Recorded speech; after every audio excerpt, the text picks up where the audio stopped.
Ya, shalom, selamat pagi, hamba-hamba Tuhan yang dikasih Tuhan. Shalom, puji Tuhan. Seberapa kita yang ada sudah masuk di room ini, mari kita siapkan hati kita untuk masuk dalam puji-pujian, firman, dan doa-doa nanti. Biarlah Tuhan mengurapi setiap kami. Hamba-Mu yang akan menyampaikan puji-pujian juga Tuhan urapi.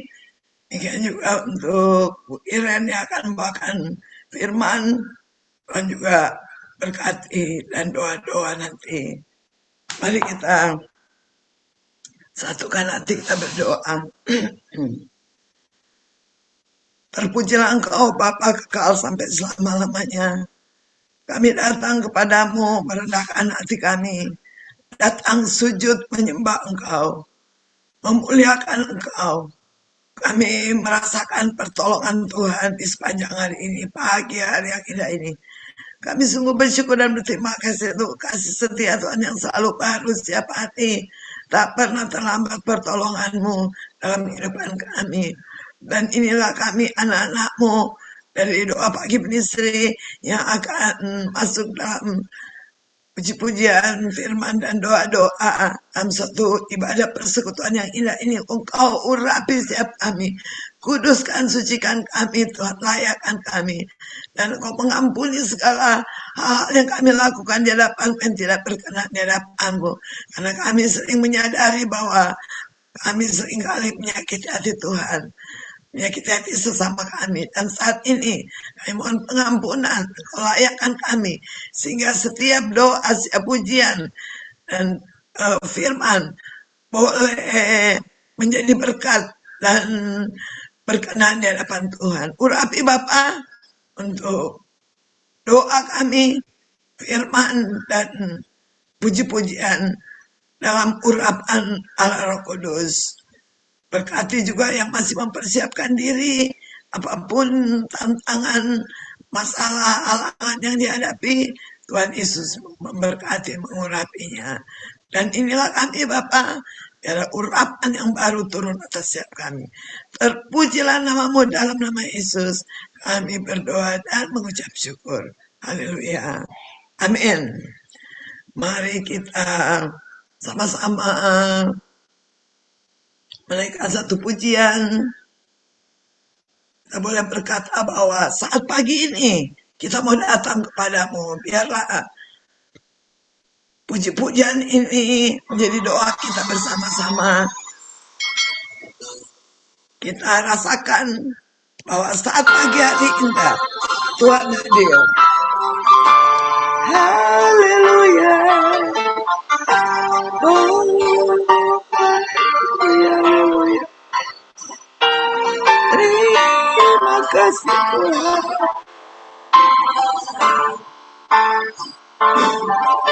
Pagi hari ini kami memang ada hadirat-Mu.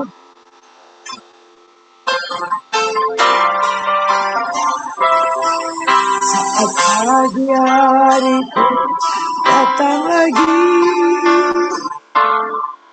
mengucap syukur dan rendahkan diri. Mengucap syukur buat hari yang Kau beri.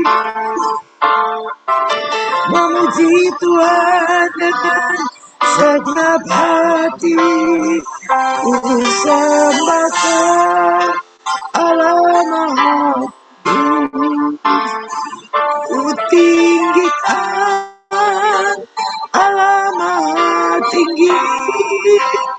Ku serahkan tubuh jiwa rohku dalam pimpinanmu Tuhan.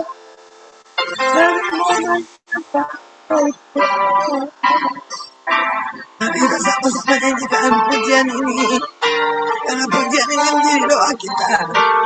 Kita merasakan pagi hari yang indah ini yang Tuhan ada bersama. Pagi hari ku datang lagi, menghadap Tuhan dan rendahkan diri, mengucap syukur kepada yang Kau beri, memuji Tuhan dengan segenap hati. Ku sembah Allah Maha Kudus, ku tinggikan Allah Maha Tinggi, ku serahkan tubuh jiwa rohku dalam pimpinan Tuhan kami sembah. Ku sembahkan Allah Maha Kudus, ku tinggikan Allah Maha Tinggi, ku serahkan tubuh jiwa rohku dalam pimpinan Tuhan. Sekali lagi ku sembah Kau Allah Maha Kudus, ku tinggikan Allah Maha Tinggi, ku serahkan tubuh jiwa rohku dalam pimpinan-Mu Tuhan, dalam pimpinan-Mu Tuhan. Terima kasih Tuhan. Haleluya. Puji Tuhan, saudarakan pujian bahwa Tuhan hadir di tengah-tengah kita. Dan mari saat ini kita akan masuk dalam sharing yang akan dipimpin oleh UIRN dari Kalimantan. Mari kita naikkan satu pujian lagi. Kita mengatakan bahwa sungguh besar kasih setianya Tuhan.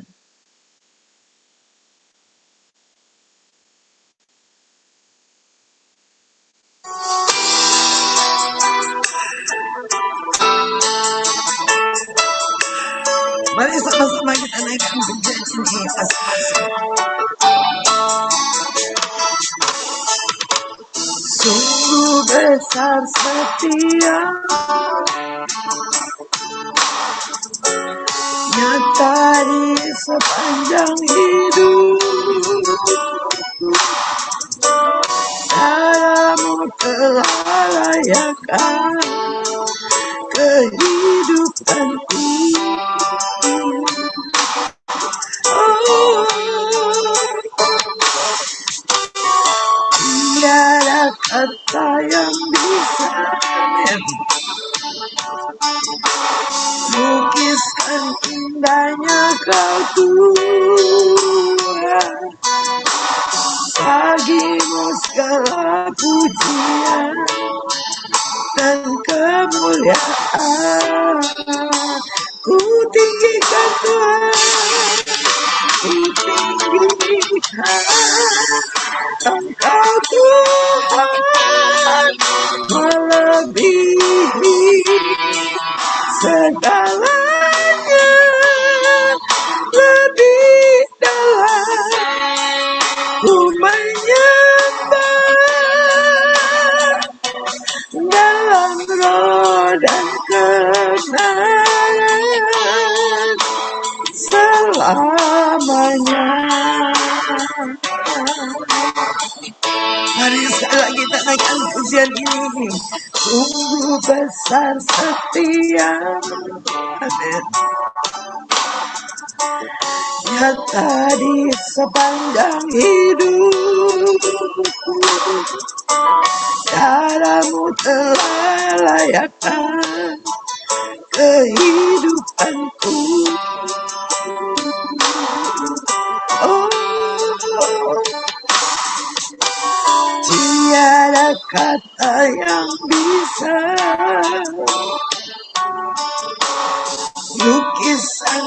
indahnya Kau Tuhan, bagimu segala pujian dan kemuliaan.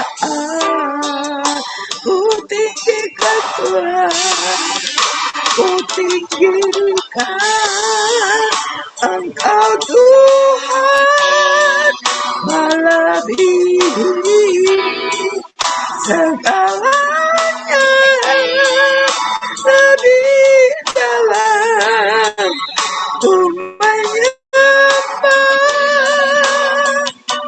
dalam roh dan kebenaran. Ku tinggikan Engkau Tuhan, melebihi segalanya, lebih dalam ku menyembah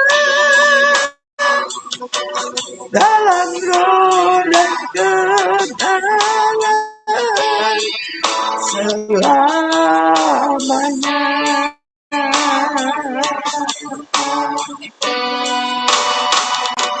Dalam roh dan kebenaran.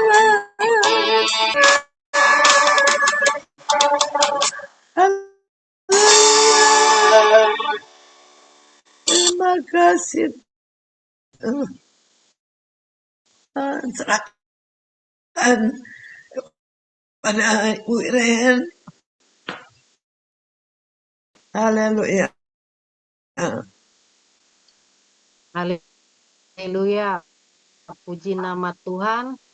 Terima kasih untuk Ibu Feni yang sudah membawa kita dalam pujian dan penyembahan. Sebelum kita mendengar, mari kita semua bersatu di dalam doa. Di hari ini, karena kami telah bangun dengan tubuh, jiwa, dan roh, kami dibangunkan dari tidur tidur malam kami yang panjang, dan pagi hari ini sebelum kami melakukan aktivitas kami mau mendengar apa yang menjadi isi hatimu yang ingin Kau sampaikan bagi kami semua.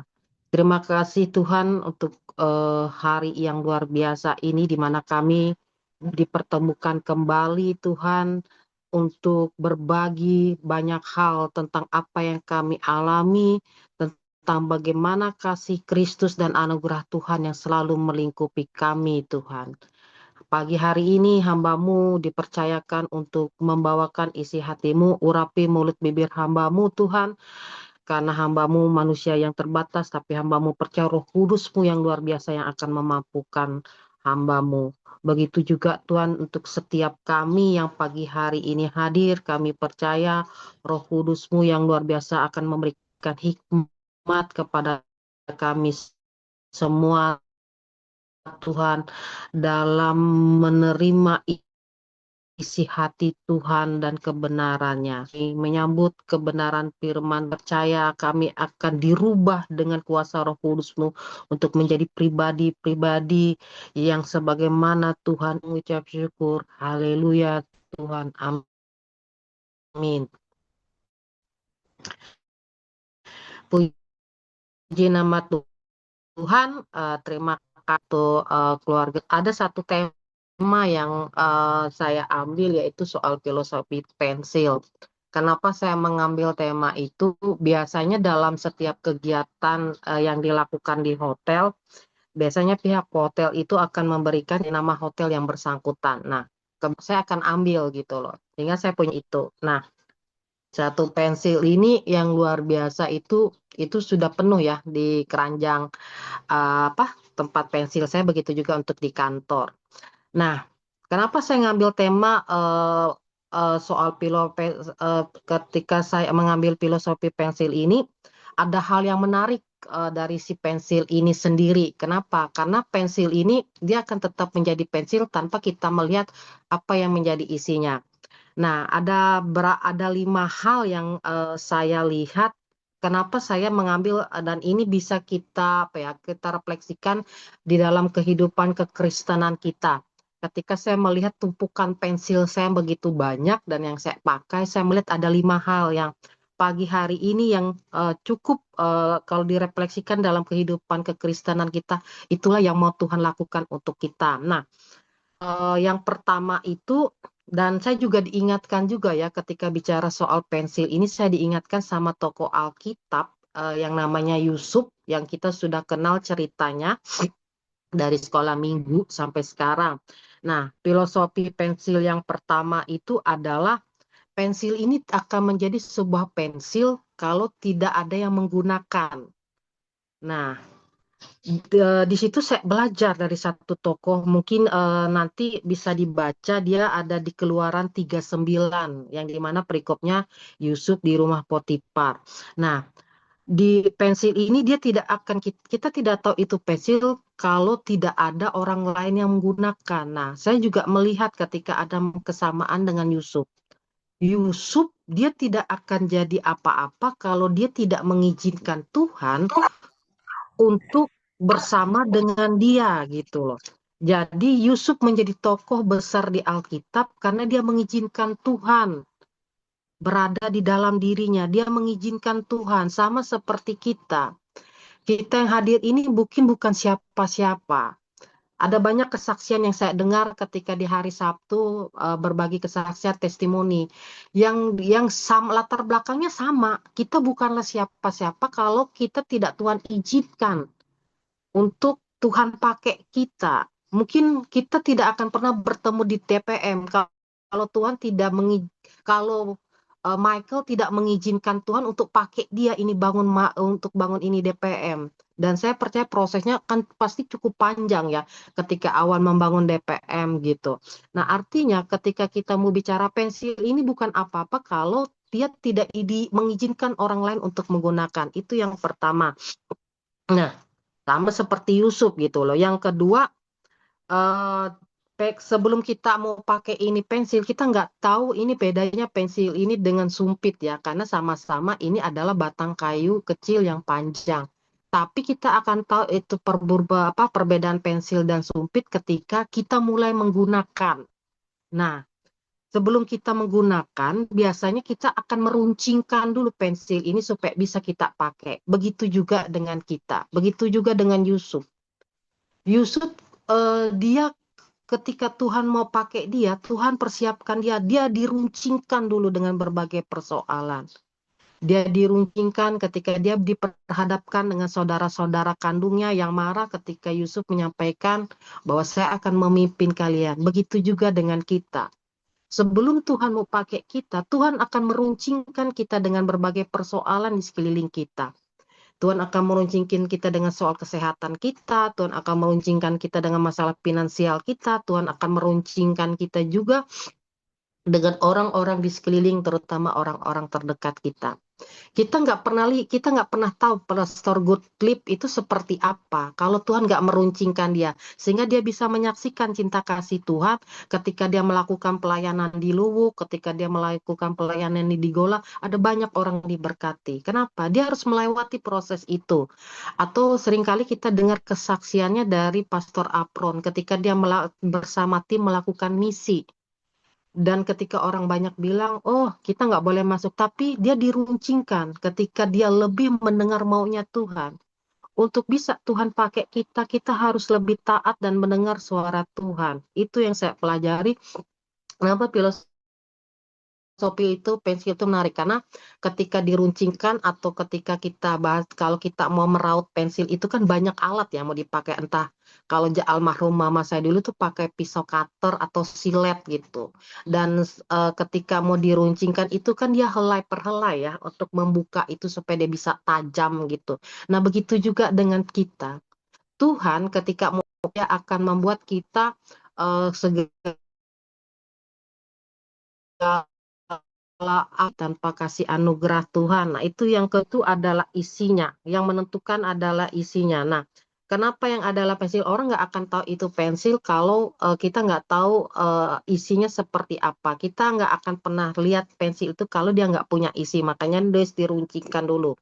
Artinya ketika tuh kita mengizinkan Tuhan bersama kita, kemudian kita mau diproses dengan berbagai persoalan seperti Tuhan mau bentuk kita seperti apa, kemudian yang berikutnya adalah bagaimana eh, bagaimana Tuhan membetul ketika kita menulis salah itu bisa kita hapus, ataupun kalau kita tidak perlu menghapusnya kita bisa mencoret gitu loh. Begitu juga dengan Yusuf. Yusuf mungkin dia terhingga itu membuat marah dari saudara-saudaranya, tapi Yusuf menebus yaitu ketika saudara-saudaranya datang dan dia menjadi penguasa, dia dengan rendah hati memaafkan saudara-saudaranya. Satu hal yang luar biasa. Bagaimana ketika kita mengizinkan Tuhan pada saat kita melakukan kesalahan atau kekeliruan, Tuhan tidak mengizinkan kita untuk kita terpaku kepada kesalahan. Banyak tokoh-tokoh Alkitab yang kita lihat ketika dia seperti halnya Petrus, dia udah menyangkal Tuhan 3 kali. Tapi bagaimana ketika Roh Kudus memperbaharui hidupnya, dia menjadi Bapak Gereja yang pertama. Begitu juga dengan kita. Ketika kita melakukan kesalahan, Tuhan tidak menginginkan kita cuma berpaut pada satu hal, tapi Tuhan menginginkan kita untuk balik kepada Dia. Nah, itu filosofi doa. Nah, yang keempat adalah yang paling penting di dalam pensil ini, apa yang membedakannya adalah isi yang di dalamnya. Nah, tadi malam saya nyari-nyari gitu loh, informasi apa sih yang ada di dalam isi pensil. Ternyata ada 3 komposisi di dalam pensil itu sendiri. Dia ada grafir. Grafir itu yang menentukan ketebalan dan berat dan tebalnya warna hitam itu di dalam pensil. Semakin banyak dia semakin berat itu pensil, dan makin kuat warna hitam yang keluar untuk dituliskan. Kemudian kalau dia sedikit dia akan makin ringan dan makin lunak pensil tersebut. Makanya ada beberapa pensil dengan merek tertentu yang kita percaya ini lebih bagus dari pensil-pensil lainnya. Nah, selain itu adalah di dalam pensil ini juga ada lilin. Lilin itu untuk membantu kelancaran kita di dalam menulis. Kemudian yang berikutnya ada lempung atau tanah liat. Tanah ini adalah lempung ini dia berfungsi untuk grafir itu yang memberikan warna hitam. Nah, lempung ini yang akan menentukan kita orang yang tentu kita gitu. Ketika memberikan karakter yang paling utama dalam kehidupannya yaitu iman dan karakternya. Begitu juga kita sebagai anak itu. Orang nggak akan pernah tahu kita orang pengikut Kristus kalau kita tidak punya karakter. Kalau kita tidak menunjukkan buah dari Kristus itu. Makanya firman Tuhan katakan dari buahnya akan kelihatan. Nah, kita tidak akan kelihatan kalau kalau kita tidak menunjukkan buah itu gitu. Kalau kita sama seperti manusia dunia lainnya, ketika diperhadapkan persoalan, kita lebih cenderung seperti manusia lainnya. Saya jujur, saya mengakui ketika saya belum mengenal Kristus, saya bertobat tahun 1996 gitu.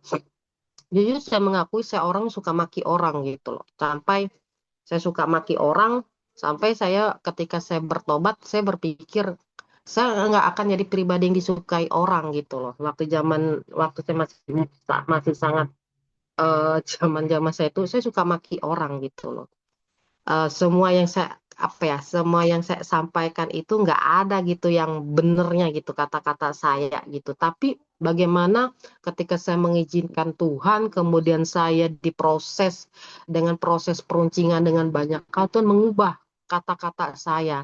Yang kata-kata awalnya saya banyak penuh dengan makian, caci maki, itu menjadi kata-kata yang penuh berkat gitu loh.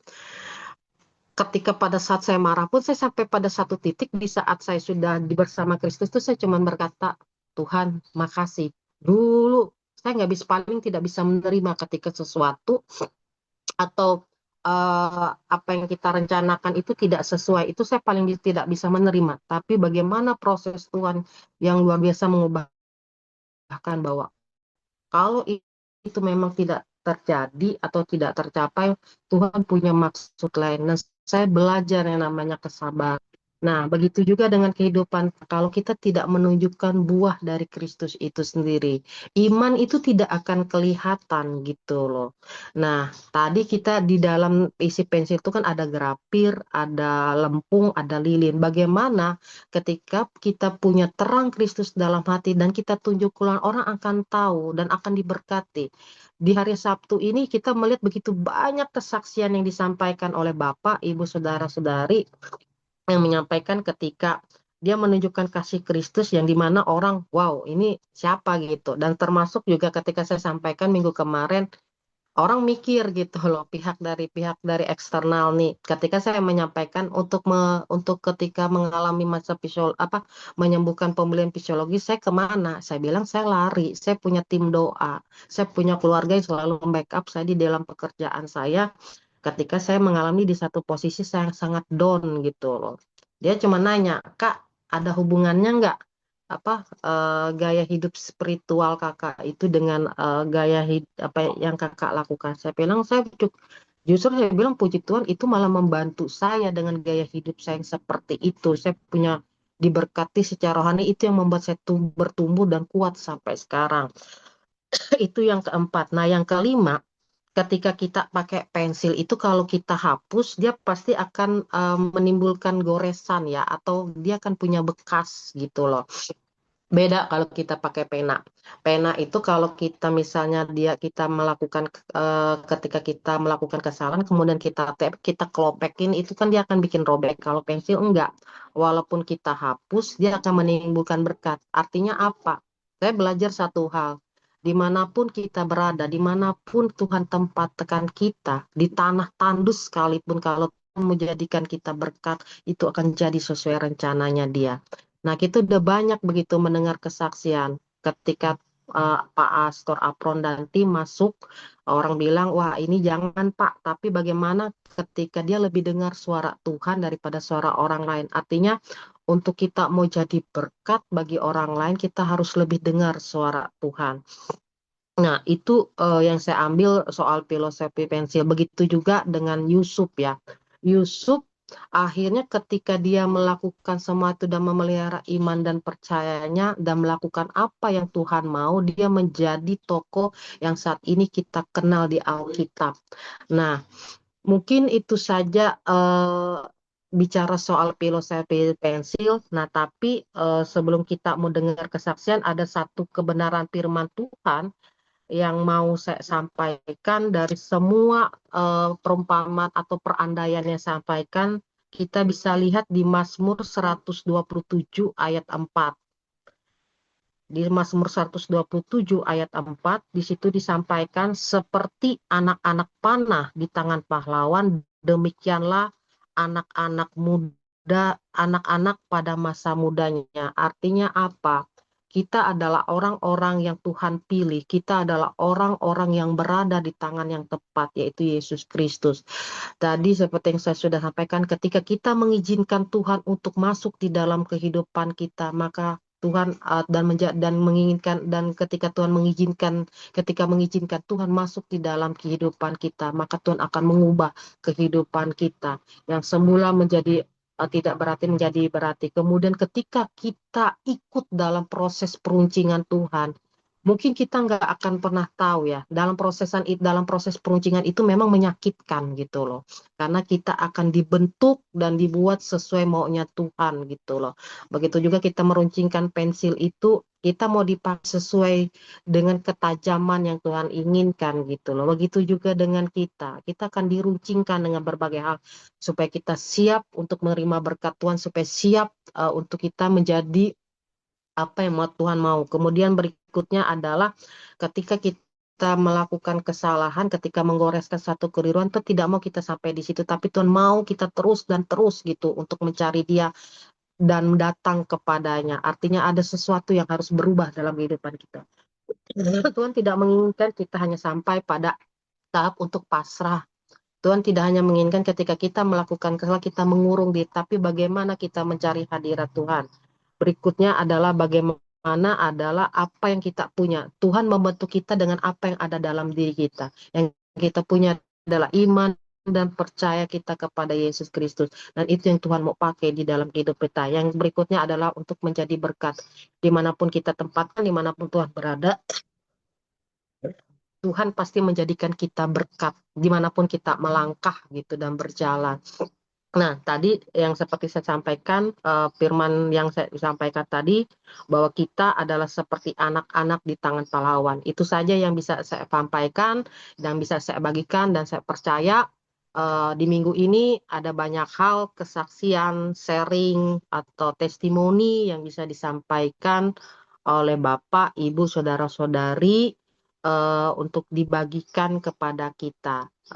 Saya persilahkan siapa yang mau berbagi untuk kita di pagi hari ini.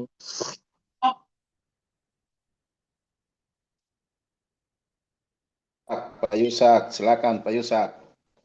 Silakan Pak Yusak ini. Saudara saya. Yuk, pengalaman hidup.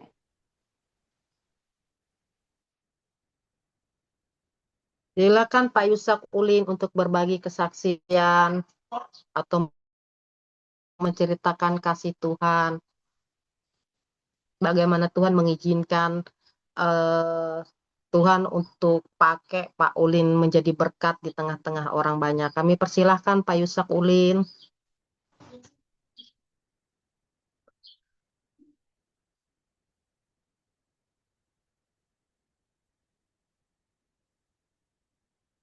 Atau mungkin ada kesaksian yang lainnya. Suaranya tadi belum dibuka. Mike. Yes. Halo, selamat pagi. Halo. Halo. Selamat pagi. Halo Pak Yusak. Pagi Pak. Selamat pagi. Baik, selamat pagi. Selamat pagi. Pertama-tama saya menyampaikan banyak terima kasih sudah menyampaikan kebenaran firman Tuhan untuk kita selama beberapa hari. Saya mengikutinya. Dan saya juga berterima kasih kepada Bapak Pendeta Gottlieb yang sudah mengajak saya untuk mengikuti DPM setiap hari sampai dengan hari ini. Puji syukur karena kebenaran firman Tuhan yang menguatkan saya untuk selalu ada setiap pagi untuk mendengar kebenaran firman Tuhan yang disampaikan oleh hamba-hamba Tuhan yang saya tidak bisa menyebutkan nama satu persatu. Ada kesaksian yang saya mau sampaikan bahwa selama saya menjadi PNS dari tahun 2000 sampai dengan saya pensiun tahun 2025, begitu banyak suka duka yang saya lalui. Dan saya pertama ditempatkan di satu pulau yang cukup jauh yang namanya Pulau Raijua, Saburajua. Sekarang menjadi Kabupaten Saburajua. Nah, itu tidak ada lampu di sana, tidak ada aspal, bahkan aksesnya tidak ada. Untuk kita mensosialisasi atau kita pakai handphone sulit sekali, karena kita harus mencari tempat-tempat khusus baru bisa mendapat jaringan. Dan waktu saya ditempatkan pertama, saya tidak mau ke tempat itu. Tetapi puji Tuhan istri saya yang mendorong saya untuk pergi ke tempat di mana saya ditempatkan, karena istri saya menyatakan bahwa kalau ada orang yang ada di sana, ada kehidupan di sana, berarti suami saya pergi di sana pasti diberkati di sana. Ternyata betul apa yang disampaikan oleh istri saya memberikan kekuatan kepada saya. Puji Tuhan, saya dengan teman saya, kami ditempatkan di sana. Dan ternyata di tempat itu menjadi berkat untuk kami. Karena pertama mendapat jabatan di sana. Dan kami in passing, artinya biasanya kita ASN 4 tahun harus naik golongan. Ternyata 2 tahun saja saya sudah naik golongan. Artinya bahwa karena kasih Tuhan, sehingga saya bisa ditempatkan di sana walaupun orang takut ke tempat itu. Karena orang bilang itu tempat pembuangan, karena itu pula itu terisolir sekali.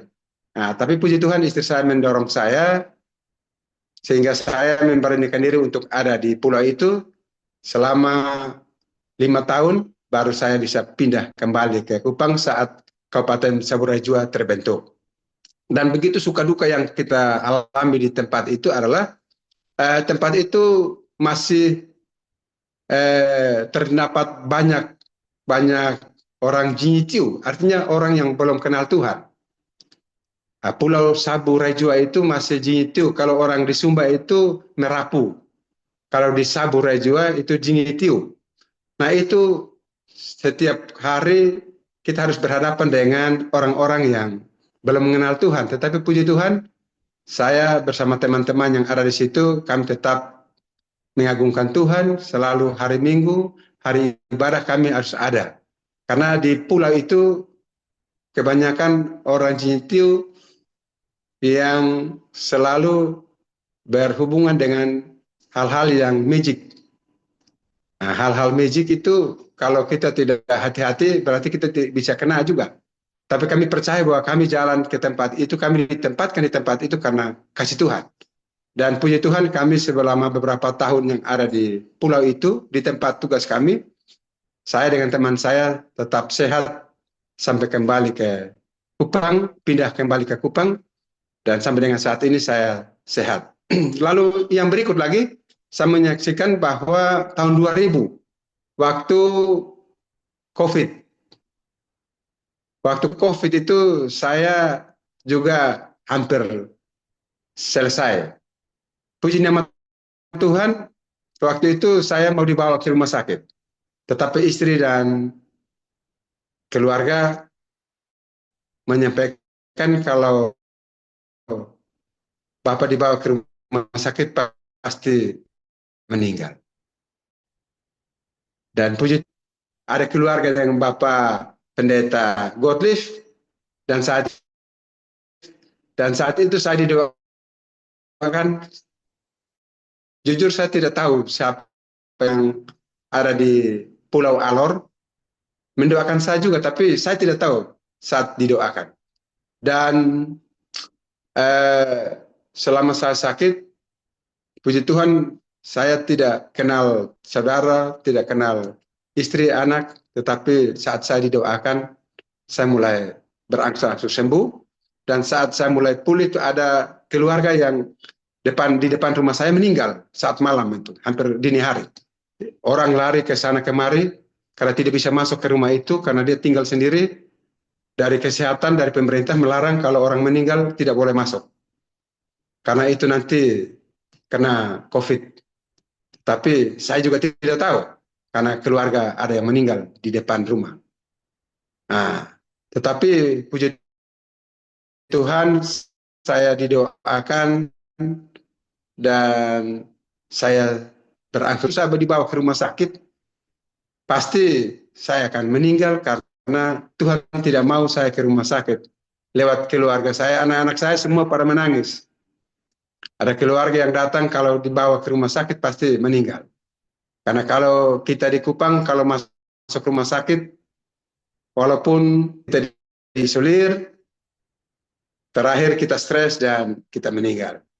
Tapi saya percaya bahwa Tuhan selalu ada bersama saya, bersama keluarga, dan doakan oleh saya, dan saya ada sampai dengan saat ini karena kasih dan kemurahan Tuhan.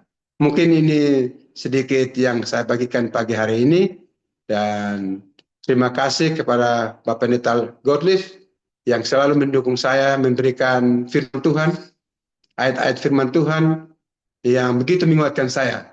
Karena saya setelah sembuh dari sakit waktu itu dan saya tetap mengiring Tuhan, sampai dengan saat ini saya juga melayani di sektor-sektor, membantu hamba Tuhan untuk setiap hari Selasa, hari Sabtu, kami ada di jemaat-jemaat untuk menyampaikan kebenaran firman Tuhan. Walaupun kami bukan latar belakang teologi, tetapi kami dipakai untuk menyampaikan kebenaran firman Tuhan. Dan saya bersyukur karena saya hari ini ada di DPM bersama hamba-hamba Tuhan yang dipakai Tuhan luar biasa dan menambah pengalaman saya untuk ada di hadirat Tuhan setiap pagi. Mungkin ini saya yang dapat saya sampaikan. Kurang lebihnya saya mohon maaf. Selamat pagi dan salam untuk kita semua. Salam, puji Tuhan. Ya, terima kasih atas kesaksiannya Adik Yus, dan Ya, Pak. memang kita di NTT itu biar ibadah tapi dukun jalan terus, orang pintar jalan terus. Tapi saya percaya bahwa itulah kalau kesepakatan suami istri, ya istri itu memang adalah penopang, pendoa, bukan perongrong. Amin, Jadi amin. Tuhan kasih kita itu bukan roh ketakutan, tapi roh keberanian. Jadi Amin. memang kita semua ini juga alumni COVID. Saya Amin. juga pernah di Kupang bersama dengan istri. Ya, itu luar biasa. Kami juga tidak ke rumah sakit. Kami dalam rumah. Anak-anak keluarga tidak ada satupun kena juga. Dan memang itu kalau saya bilang, saya tidak mau mati karena COVID, tapi mati karena dipanggil Tuhan. Amin. Jadi marilah di sini kita semua tetap semangat. Tetap Amin. semangat, dan saya mau sedikit kasih kita vitamin. Supaya dalam apapun kita tetap memiliki vitamin ini. Ya, saya mau kasih vitamin A, vitamin B, vitamin C, vitamin D, vitamin E. Vitamin A itu andalkan Tuhan. COVID tidak bisa mematikan banyak orang. Tapi kita harus andalkan Tuhan. Yeremia 17 ayat 7. Diberkatilah orang mengandalkan Tuhan. Vitamin B adalah orang yang semangat dapat menanggung penderitaan. Amsal 18 ayat 14. Vitamin C itu adalah ceria. Ceria itu hati yang gembira adalah obat. Ya, jadi itu Amsal 17 ayat 22. Ya. Vitamin D itu sudah jelas doa. Tidak ada kata lain lagi, doa. Doa orang benar sangat besar kuasanya. Yakini dengan iman. Pasti Tuhan menyembuhkan. Vitamin E, dalam kasih tidak ada ketakutan. Ya, 1 Yohanes 4 ayat 18. Kesimpulan dari 5 vitamin ini, di situ dia bilang di dalam 1 Yohanes 5 ayat yang keempat, semua yang lahir dari Allah dapat mengalahkan iman kita, yang semua yang lahir dari Allah dapat mengalahkan dunia ini, yaitu iman saudara dan saya percaya kepada Tuhan. Dan marilah kita terus bangunlah hubungan dengan Tuhan. Saya percaya dalam Tuhan tidak ada rasa takut, tetaplah semangat gitu. Kalau memang kita harus panggil, harus pulang, ya puji Tuhan. Tapi kita tidak mau mati konyol. Dan marilah 5 vitamin ini yang kita miliki lewat apa? Lewat yang kita selalu tiap pagi kita diberkati dengan kebenaran-kebenaran dan teruslah menghidupkan kebenaran firman Tuhan. Dan Amin. saya katakan bahwa apa yang disampaikan adik saya, dan itu juga kita semua juga pasti alumni juga. Tapi marilah milikilah roh yang semangat, tetap layani Tuhan. Tuhan Yesus memberkati. Amin. Kepada Terima kasih. Terima kasih. Ibu Iren. Amin, puji nama Tuhan. Kesaksian yang luar biasa dari Pak Yusak Ulin.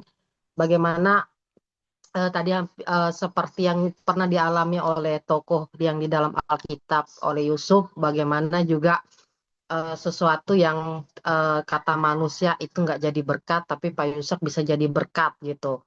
Yang dalam 4 tahun yang harusnya naik itu malah jadi cepat jadi 2 tahun, dan selama dia di tempat di pulau yang tidak kenal dengan kenal di mana masyarakatnya hampir nggak kenal Tuhan, Yusak dan kawannya itu memelihara iman dan percayanya kepada Tuhan gitu loh.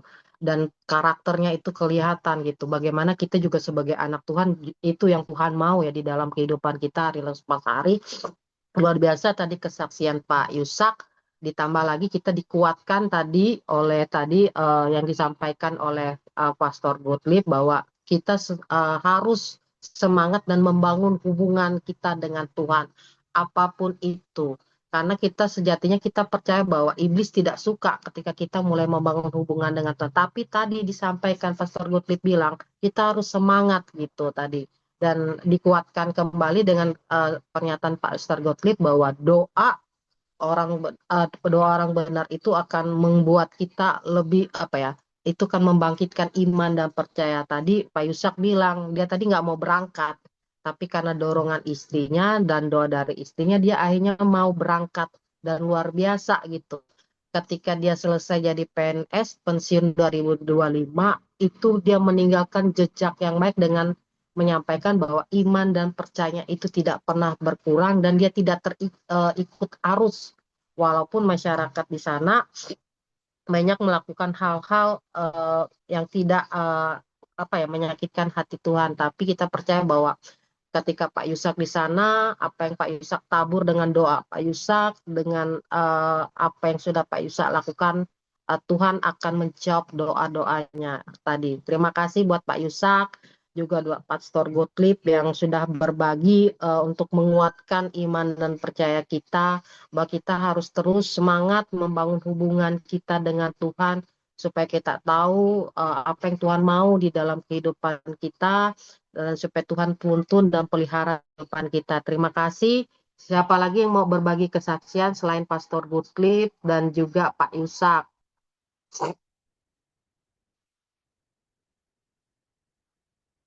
Mungkin siapa yang mau, mungkin ada yang mau berbagi kesaksian di pagi hari ini.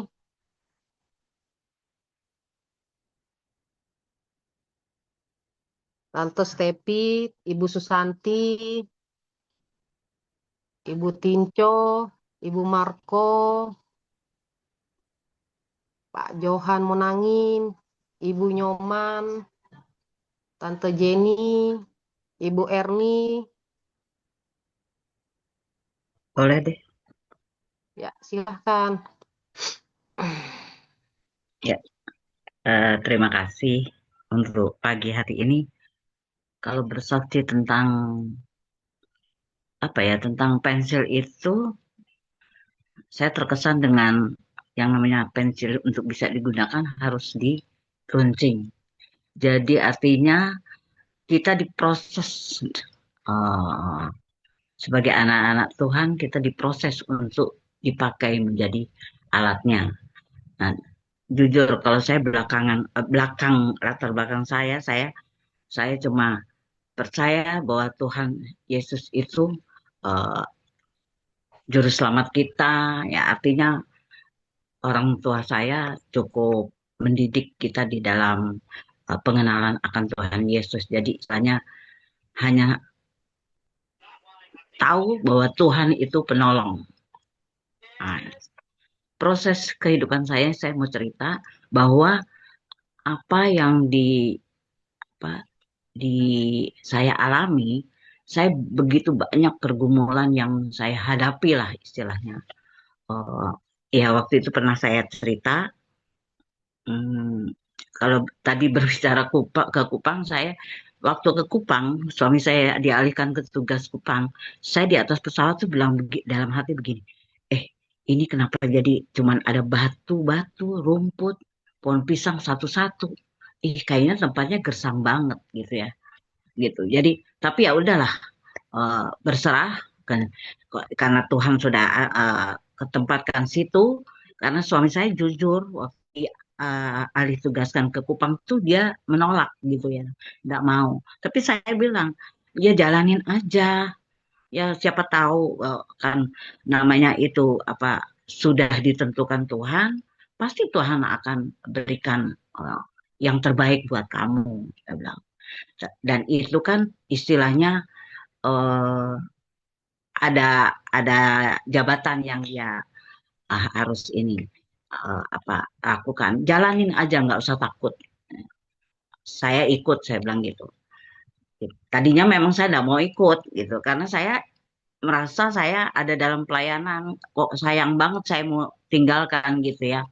Tapi ya terus saya mantapkan suami saya gitu, saya dukung, akhirnya dia mau, dan ternyata luar biasa di Kupang itu. Saya merasakan eratan ya, eh, keeratan di dalam kehidupan baik itu di kantor saya sebagai Dharma Wanita maupun di lingkungan gitu ya. Eh, Orang Kupang memang benar kata Pak Pendeta, doa jalan terus, tapi magic sangat banyak. Dan saya pengalaman di sana luar biasa. Tapi saya tidak takut, saya ingat mama.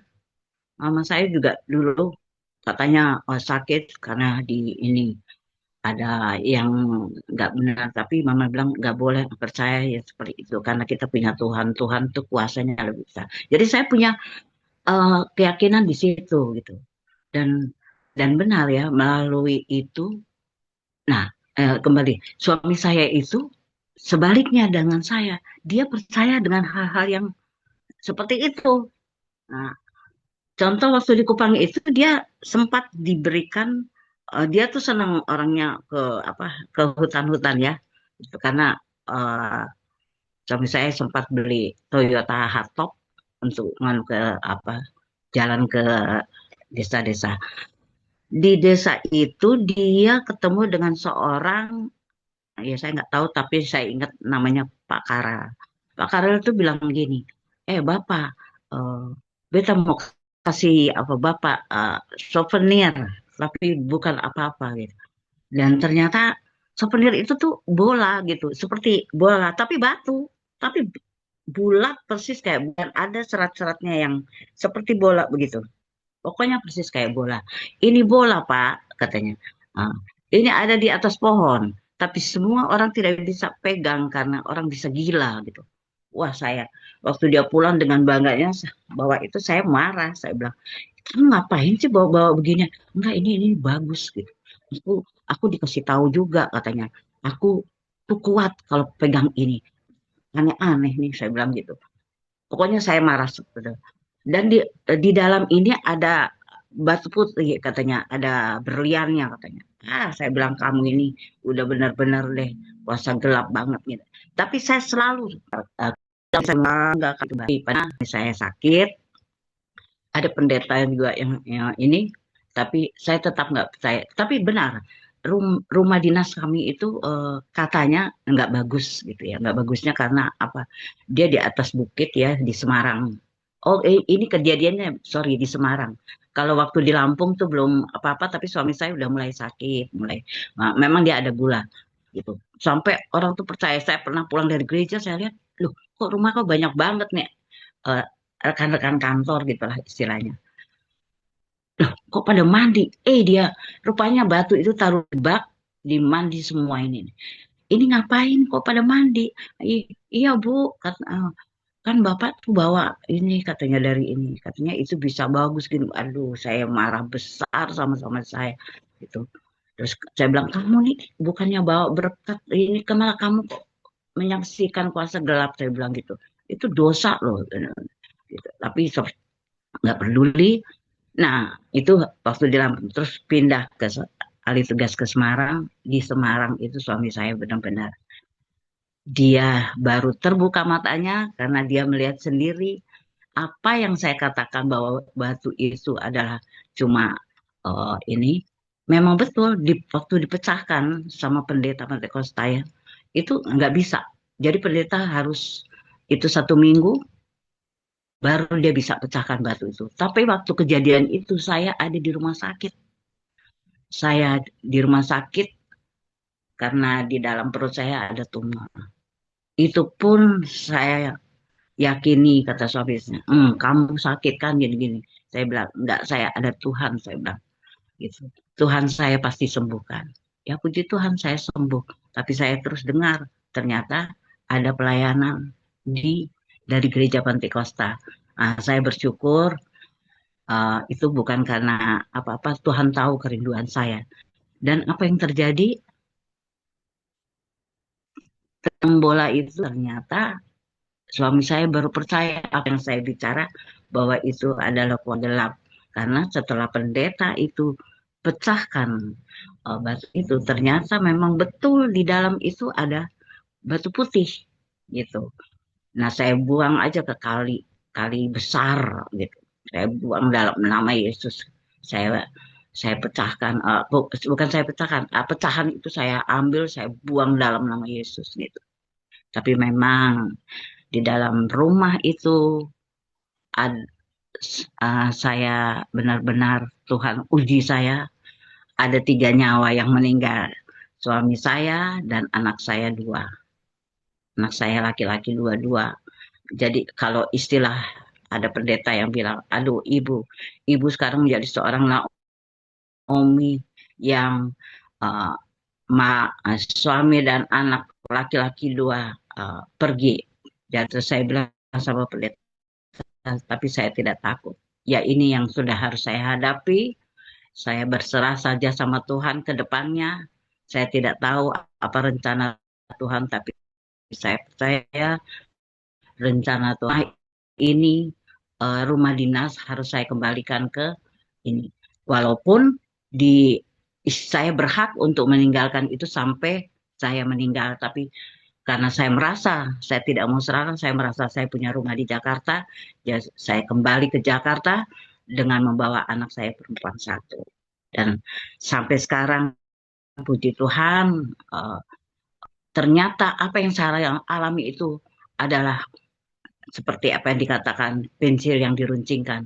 Artinya proses saya di bagaimana semakin saya percaya Tuhan, semakin taat pergumulan yang kita berikan dapat menang melewati semua sih. Yang luar biasa dari mana disampaikan diruncingkan pindah ke Kupang, kemudian ke Lampung, kemudian ke Semarang, Kuningan itu juga makin jadi ketika mengambil suaminya tapi satu proses itu mana tuh menyiapkan juga dia untuk kabupaten berapa kita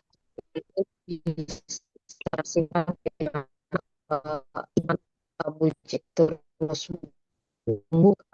di asan bisa menyampaikan jadi dia mengandalkan sampai kita harus semangat dan membangun kita dengan Tuhan bagaimana juga ketika berada di tempat yang baru menurut orang bukan tempat yang jadi ketika kita bersama Tuhan apapun yang ada di situ kita mampu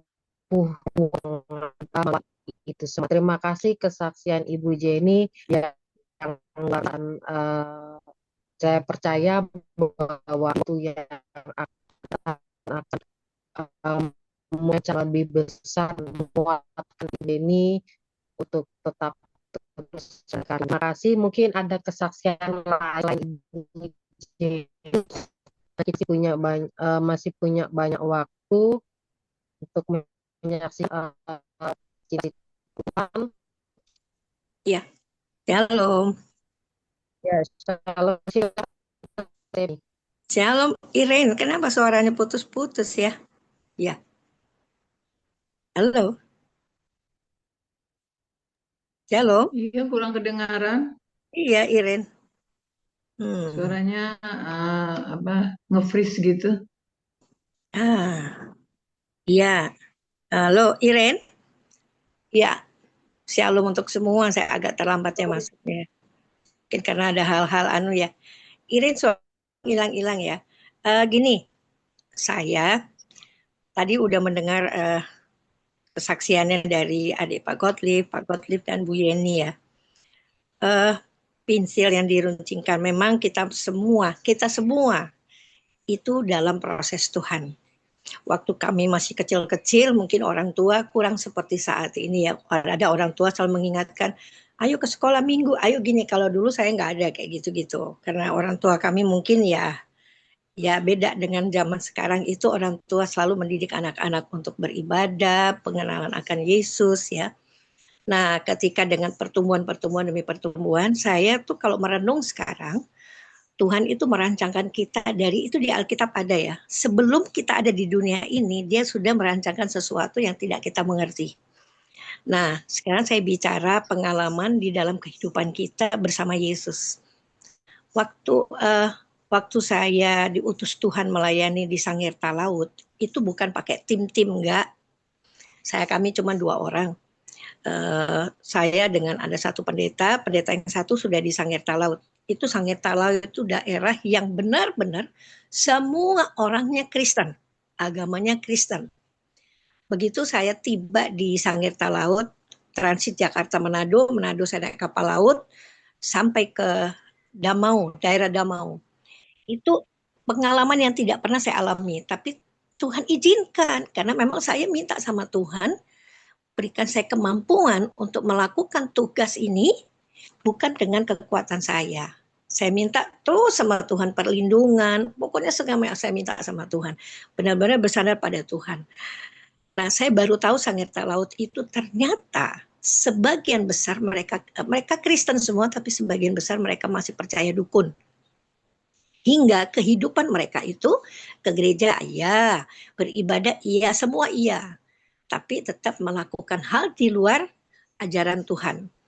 Nah, saya karena belajar ya, saya bukan hanya belajar, saya belajar itu pengenalan akan Yesus itu melalui proses-proses yang Tuhan izinkan, melalui pemuritan, saya dari LPMI, tapi bukan lembaga-lembaga ini Tuhan izinkan untuk saya belajar, mengerti menjadi orang Kristen itu harus seperti apa dan bagaimana. Bukan Tuhan bilang kamu harus pintar, bukan. Tapi hikmat Tuhan bekerja dalam kehidupan pribadi seseorang ketika kita mau. Kata mau itu dibutuhkan. Karena banyak orang Kristen, banyak ya saya pengenalan Kristen, oh iya saya Kristen iya, ke gereja iya, semua iya. Tapi sebenarnya pengenalan secara pribadi dengan Tuhan itu ya banyak, tapi saya nggak perlu sebut manusia, tapi itulah manusia ya. Jadi mereka istilahnya sekarang gini, hidup suka-suka gua lah gitu loh. Ya saya mau gini, saya mau gitu lah, itulah manusia ya. Tapi di dalam Tuhan, itu saya belajar sungguh-sungguh bagaimana kita membawa jiwa, bagaimana kita memenangkan jiwa untuk Tuhan, itu melalui pribadi kita dulu. Nah, kalau kita sendiri tidak dibereskan hidup kita, bagaimana kita menjadi contoh yang baik, bagaimana kita menjadi berkat bagi manusia, teman-teman kita. Kita ini bukan hebat, tidak ada manusia hebat, tapi Tuhan Yesus hebat dalam hidup kita.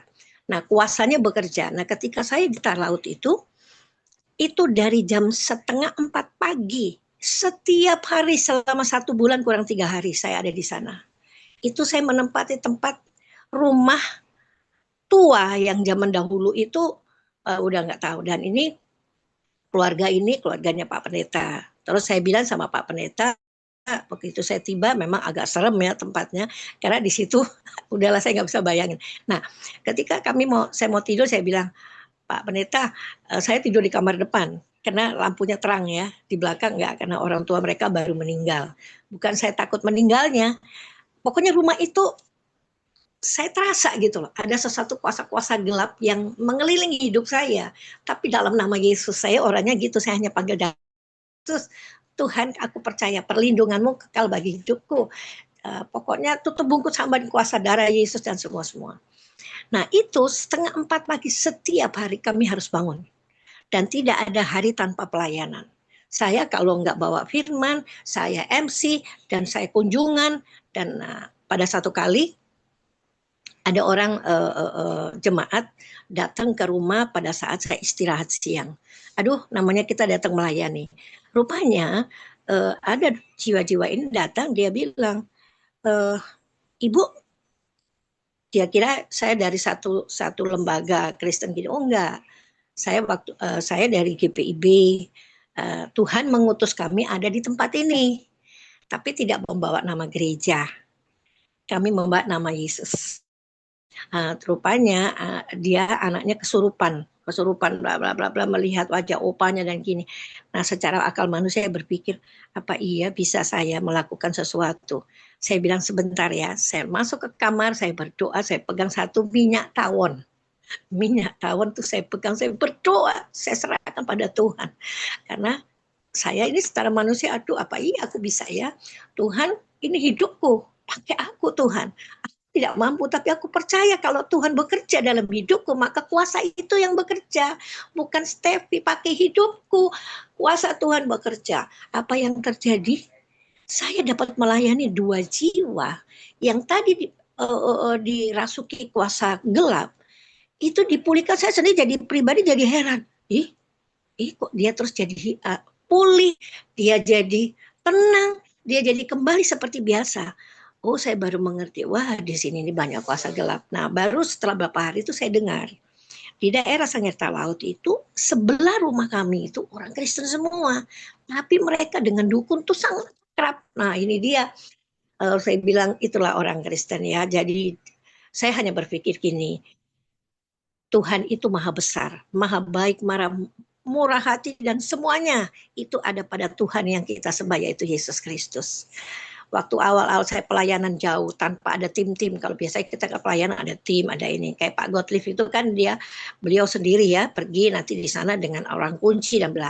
Nah, itulah saya. Di laut pun saya yang paling takut sama air, tapi Tuhan mengerikan. Tapi ya itulah Tuhan bilang, aku izinkan supaya kamu lihat bahwa kuasaku bekerja.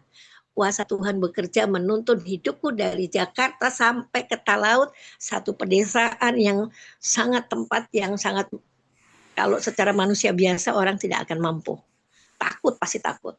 Dan daerah itu baru kena gempa bumi, tapi lucunya daerah situ nggak ada yang rusak. Daerah tempat anak-anak Tuhan itu nggak rusak. Gereja itu salib dan depan semua terbuka, cuman ada sedikit roboh ya. Nah, di situ saya belajar. Kalau Tuhan memang mengutus kita, berarti kuasanya yang bekerja dalam hidup kita kalau kita mau dipakai Tuhan. Nah, bicara mau ini kan tidak semua. Banyak orang Kristen, ya begitulah, ya gitu ya. Jadi dulu saya seperti itu. Tapi setelah saya mengenal makin dekat dengan Tuhan Yesus itu luar biasa. Jadi banyak orang, nggak usah di Talaut, nggak usah di Kupang, di mana-mana. Di Jakarta juga banyak orang Kristen, tapi dia ke gereja, tapi masih pergi ke orang pintar.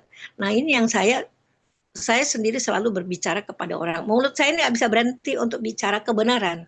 Bukan saya bilang kadang-kadang kenapa ya, saya selalu bicara, itu nggak boleh. Dan kayak Bu Yeni tadi katakan sama suaminya, saya di keluarga, saya nggak tahu kenapa sampai hari ini, Tuhan itu berbicara dalam batin saya, hati pikiran saya.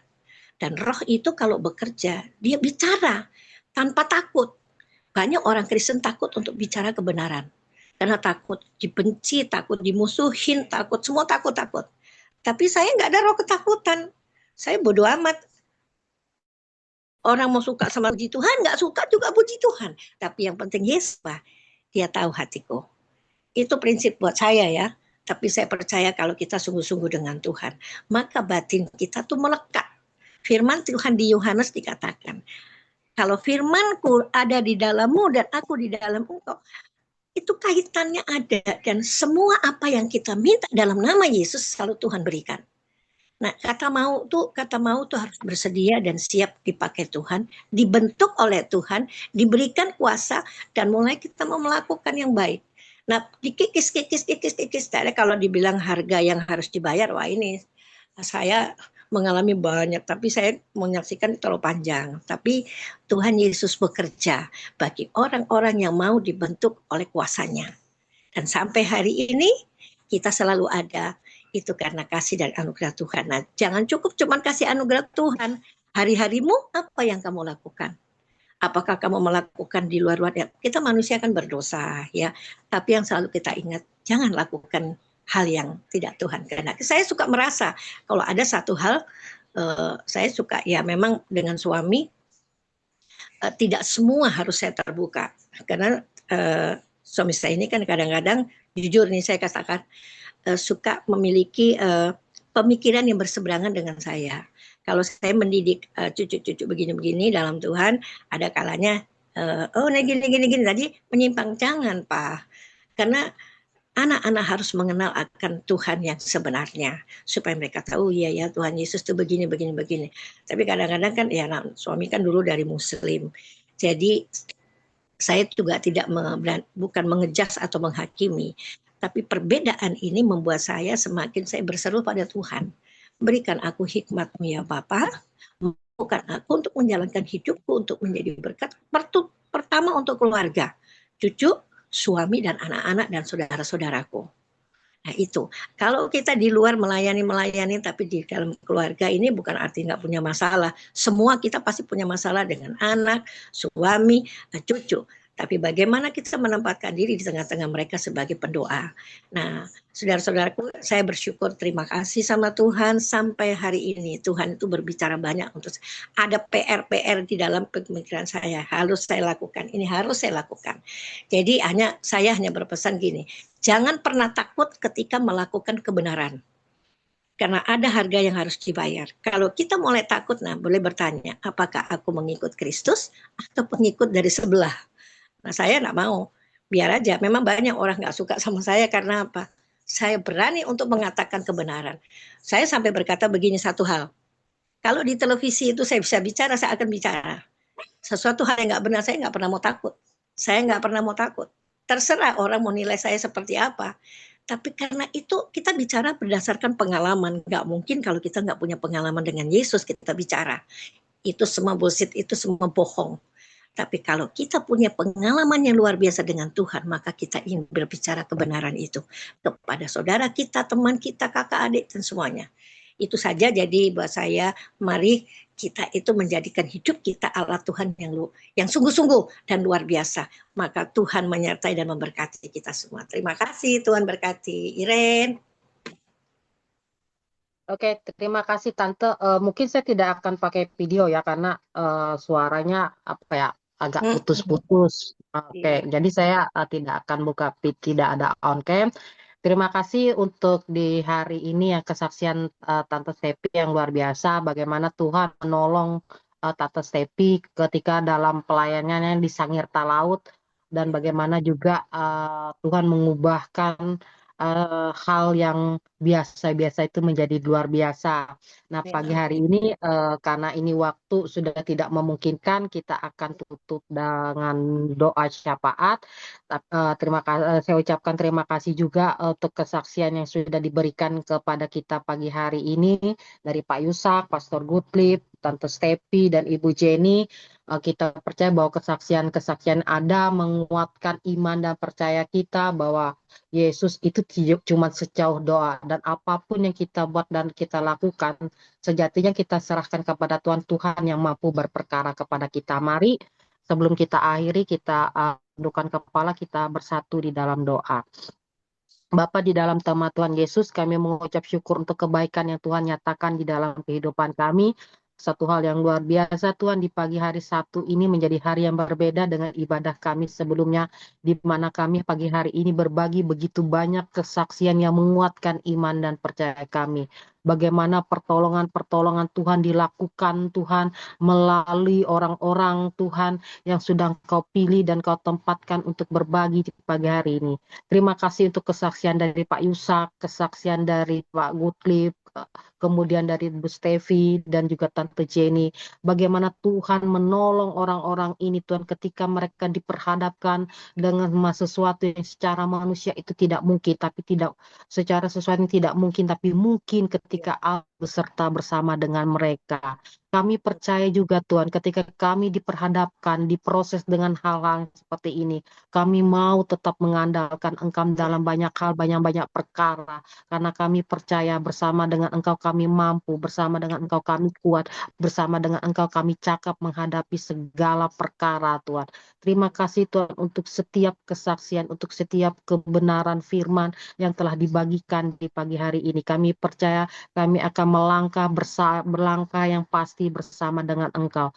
Terima kasih juga Tuhan untuk komunitas DPM yang luar biasa ini. Kami percaya DPM ini ada Tuhan hanya karena kasih dan anugerah-Mu semata Tuhan. Kami berdoa juga Tuhan untuk Tuhan komunitas DPM, untuk pembina yang ada. Kami berdoa di dalam nama Tuhan Yesus, Engkau memberkati pembina yang ada ini dengan berkat-berkat yang luar biasa. Engkau juga memberkati dengan mereka dan kesehatan yang prima. Engkau memberkati mereka dengan cinta kasih-Mu, Tuhan. Kami percaya, Tuhan, walaupun usia mereka usia lanjut, tapi kami tahu roh mereka akan terus berkobar-kobar di dalam Engkau ketika mereka menyatakan cinta kasih, Tuhan. Berkati DPM ini, pakai pelayanan ini lebih dan lebih, Tuhan. Terutama juga untuk setiap yang menopang di dalam setiap doa kami, untuk yang menopang dengan dana, untuk yang menopang dengan waktunya, Tuhan. Kami berdoa di dalam nama Tuhan dalam nama Tuhan Yesus, DPM ini menjadi Tuhan alat-Mu untuk menjangkau banyak jiwa. Karena kami tahu, Tuhan, pelayanan-Mu, roh-Mu yang bekerja itu tidak terbatas ruang dan waktu, Tuhan. Kami percaya DPM akan lebih lagi di 2026 ini menjangkau dan memenangkan banyak jiwa. Berkati juga Tuhan kami yang ada di pengurus DPM, terutama juga Tuhan saudara kami yang terkasih Michael yang dipilih sebagai pemimpin. Kami tahu, Tuhan, kalau bukan karena Engkau, Tuhan, dia tidak akan mampu. Kalau bukan karena Engkau, dia tidak akan bisa, Tuhan, memimpin ini. Dalam proses waktu yang cukup panjang, Tuhan, dia bisa bertahan. Itu karena kasih dan anugerah-Mu, Tuhan. Berikan hikmat kepadanya untuk terus membawa DPM ini lebih dan lebih, dan untuk lebih lagi mendengar suara Tuhan. Terima kasih, Tuhan. Begitu juga dengan kami, Tuhan, yang ada di kepengurusan, Tuhan. Walaupun kami berbeda, Tuhan, dan terbatan, kami dibatasi dengan berbagai lintas pulau, Tuhan, dan waktu. Tapi kami percaya, Tuhan, hati kami, roh kami diikat dengan tali kasih-Mu yang luar biasa. Sehingga kami berdiri dan mampu, Tuhan, melakukan kerja-kerja di DPM ini hanya karena cinta dan anugerah Tuhan, hanya karena kami diikat oleh kasih Kristus yang luar biasa. Kami serahkan kami di pengurusan DPM ini ke dalam tangan Tuhan. Kami juga mau berdoa, Tuhan, di pagi hari ini, Tuhan, untuk ibadah doa onsite yang akan dilaksanakan pada tanggal 24 Februari di kediaman keluarga John Mamusung. Tuhan, Engkau persiapkan orang-orang yang akan bertugas, orang-orang yang akan hadir, Tuhan. Dan kami berdoa di dalam nama Tuhan Yesus, Engkau kirimkan banyak-banyak jiwa, Tuhan, untuk memenuhi, Tuhan, rumah keluarga John Mamusung, Tuhan. Kami percaya rumah ini adalah rumah berkat, rumah doa, di mana ada banyak sukacita, damai sejahtera yang akan terjadi di rumah ini, Tuhan. Kami berdoa di dalam nama Tuhan Yesus, Engkau berikan cuaca yang baik, Tuhan. Engkau berikan orang-orang yang siap melayani. Engkau berikan juga orang-orang yang mau terbeban, Tuhan, di dalam ibadah doa onsite. Siapapun, Tuhan, nantinya yang akan ambil bagian, Tuhan, di pelayanan ibadah doa onsite, kami percaya adalah orang-orang yang terbaik, yang Tuhan taruhkan beban dalam hatinya untuk berdoa bagi bangsa dan negara, juga untuk pelayanan misi. Kami serahkan semuanya di dalam nama Tuhan Yesus. Kami juga mau berdoa juga, Tuhan, untuk kegiatan DPM selanjutnya, Tuhan. Kami percaya, Tuhan, berikan kepada kami setiap kami hikmat supaya DPM ini menjadi pelayanan yang lebih luar biasa lagi di dalam Engkau, terutama pelayanan yang akan kami hadapi, Tuhan, yaitu pelayanan untuk persiapan nantinya Paskah dan ulang tahun. Kami berdoa, kami serahkan semuanya itu ke dalam tangan Tuhan yang penuh kuasa. Kami juga mau berdoa juga, Tuhan, untuk setiap kami yang hadir di DPM ini, Tuhan. Kami berdoa di dalam nama Tuhan Yesus, berikan kami roh sukacita, roh damai sejahtera. Kami percaya kami punya roh damai sejahtera dan sukacita untuk terus mencari ke wajah-Mu, Tuhan. Kami percaya juga Kau terus taruhkan kepada kami roh yang haus dan lapar akan kebenaran firman Tuhan. Biarlah kami menjadi orang-orang, Tuhan, yang selalu merindukan dan duduk diam di bawah kaki-Mu sebelum kami melakukan aktivitas kami. Terima kasih Bapa, terima kasih Yesus. Pagi hari ini kami juga mau berdoa untuk bangsa dan negara kami Indonesia. Engkau tahu situasi bangsa dan negara Indonesia. Biarlah segala sesuatu yang terjadi ini hanya untuk perlindungan tangan Tuhan. Pada saat pagi hari ini kami mengucapkan shalom untuk Sumatera, kami mengucapkan shalom untuk Kalimantan, Jawa, Nusa Tenggara, Tuhan, dan juga Papua, Pulau Jawa, dan kota-kota lainnya. Kami ucapkan shalom bagi kota-kota di Indonesia ini, Tuhan. Kami percaya damai sejahtera sukacita daripada Kristus mengalir bagi kota-kota di Indonesia. Begitu juga dengan kota-kota di mana anak-Mu, Tuhan, baik itu di Amerika, di San Francisco, di Korea, di Seoul, Tuhan, dimanapun ketika anak-anakmu mengangkatkan tangan bagi kotanya, kami percaya damai, sejahtera, sukacita Tuhan turun atas kota tersebut. Terima kasih Bapa, terima kasih Yesus. Kami percaya Tuhan ada banyak doa dan keinginan yang kami sampaikan, tapi kami terbatas dalam menyampaikan. Sebelum kami mau akhiri, Tuhan, kami mau berdoa seperti yang pernah Tuhan ajarkan. Bapa kami yang ada di surga, dikuduskanlah namamu, datanglah kerajaanmu, jadilah kehendak-Mu di bumi seperti di surga. Berikanlah kepada hari ini makanan kami secukupnya, ampunilah kami akan kesalahan seperti yang pernah kami lakukan, dan janganlah membawa kami ke dalam pencobaan, tapi lepaskanlah kami daripada yang jahat, karena Engkaulah yang punya kerajaan, kuasa, dan kemuliaan sampai selama-lamanya. Amin. Terima kasih untuk semua yang ada di DPM yang sudah hadir di pagi hari ini. Kita percaya bahwa berkat Tuhan selalu melimpah di dalam kehidupan kita. Dan kami juga mau menyampaikan pengurus pada Sabtu, dan tidak lupa untuk selalu mendukung di dalam doa untuk ibadah doa onsite kita pada tanggal 24 Februari. Kita percaya bahwa pada saat ibadah doa onsite itu akan banyak kegerakan rohani yang terjadi, ada banyak jiwa yang dilepaskan dan dimenangkan untuk kepujian dan kemuliaan Kristus. Sekali lagi terima kasih untuk kehadiran Bapak, Ibu, saudara-saudari yang hadir di ibadah doa pagi ministry. Kita percaya bahwa kita akan terus bersama di dalam Tuhan. Sekali lagi, sebelum kita mengakhiri, mungkin saya minta dengan penuh kasih untuk Pendeta Gottlieb untuk membawa kita di dalam doa berkat. Kami persilahkan. Ya, mari kita sama-sama berdoa untuk terima berkat Tuhan. Terpujilah Allah Bapa yang ada di tempat maha tinggi. Kami sangat terima kasih. Kasih Tuhan sudah menyertai kami dalam ibadah dari awal, pertengahan hingga sampai selesai. Kami kembalikan semua pujian hormat hanya bagi nama Tuhan. Kami bersyukur, kami juga diberkati dengan kebenaran. Tuhan juga berkati juga hambanya dengan urapan. Tuhan pakai juga dia di dalam kehidupan dia dimanapun juga Tuhan tempatkan dia berada. Terima kasih Bapa. Hamba juga berdoa sepanjang hari ini juga kami akan beraktivitas baik di dalam maupun di luar. Kami semua tetap andalkan Tuhan hingga sampai sore menjelang malam nanti. Bapa di surga, pada kesempatan ini juga sebagai hamba-hamba juga akan juga lakukan atau melaksanakan ibadah hari esok juga. Tuhan berkati juga di dalam setiap juga pribadi yang sudah dipercayakan di gereja Tuhan. Saudara-saudara yang kekasih, arahkanlah hati dan mengangkat kedua tangan dan terimalah berkat Tuhan. Tuhan memberkati engkau dan melindungi engkau. Tuhan menyinari engkau dengan wajah-Nya dan memberi engkau kasih karunia. Tuhan menghadapkan wajah-Nya kepadamu dan memberi engkau damai sejahtera. Dalam nama Tuhan Yesus Kristus, Allah kami yang hidup, yang percaya dan menerima berkat, katakan amin. Terima kasih. Semua